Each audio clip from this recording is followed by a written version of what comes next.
Good Friday morning, church family.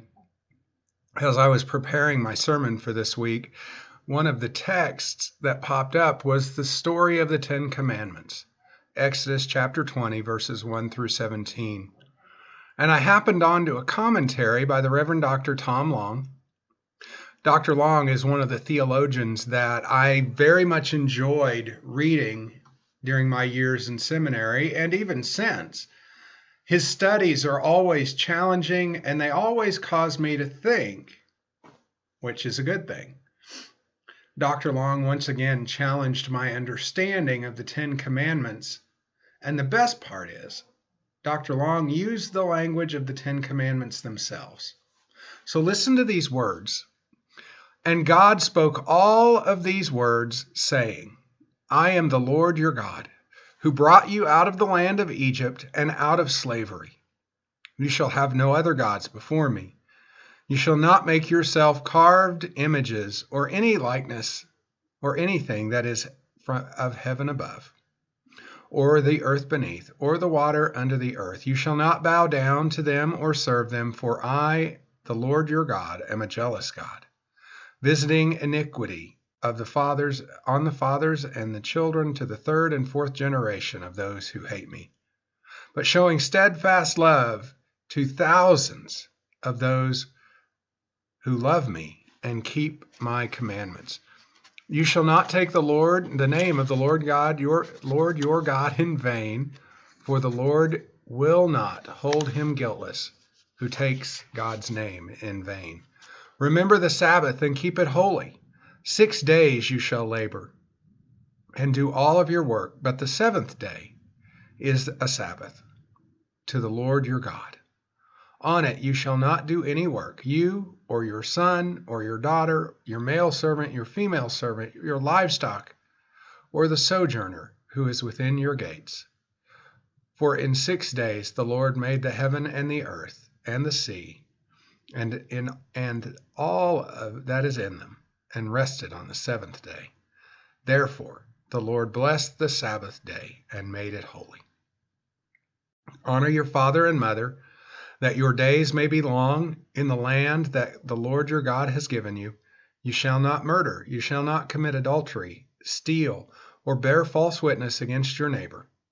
You shall not covet your neighbor's house. You shall not covet your neighbor's wife, or his servants, or his ox, or his donkey, or anything that is your neighbor's. May the word be a blessing to you today. May it light your path this Friday morning, and may it prepare you for worship on Sunday. Instead of viewing these words as commands or restrictions or even burdens, perhaps we should look at these words as 10 ways to enjoy life, 10 ways to a great relationship with God and with our neighbors. When God is speaking, God didn't say, here are 10 rules to live by. Here are the 10 things you need to do to gain my favor. Instead, God begins with these words.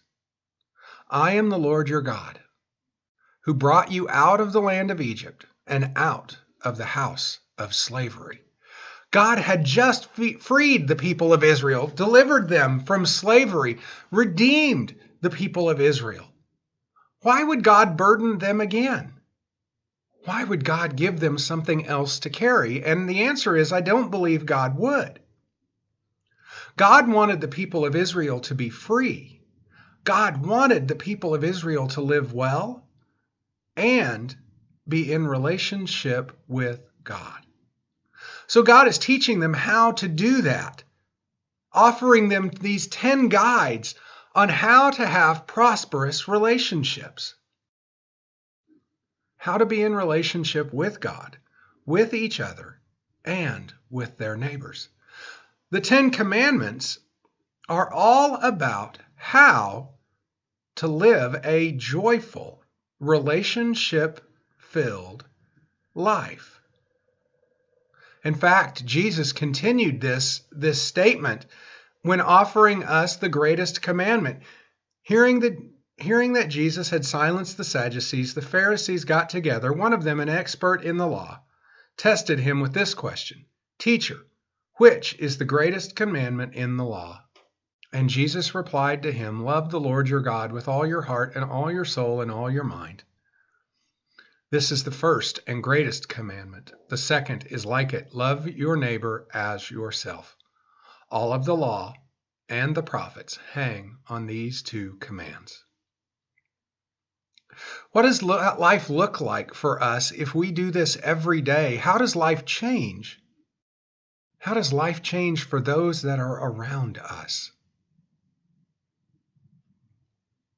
I believe it will. If we look at these rather than as rules, but as guides for living. May God bless and keep you today. May God's light shine down upon you and grant you peace. And may God give you someone to share the good news of Jesus with this week. I hope you have a blessed rest of the week, and I look forward to worshiping with you on Sunday. I hope you'll join us. Have a blessed day.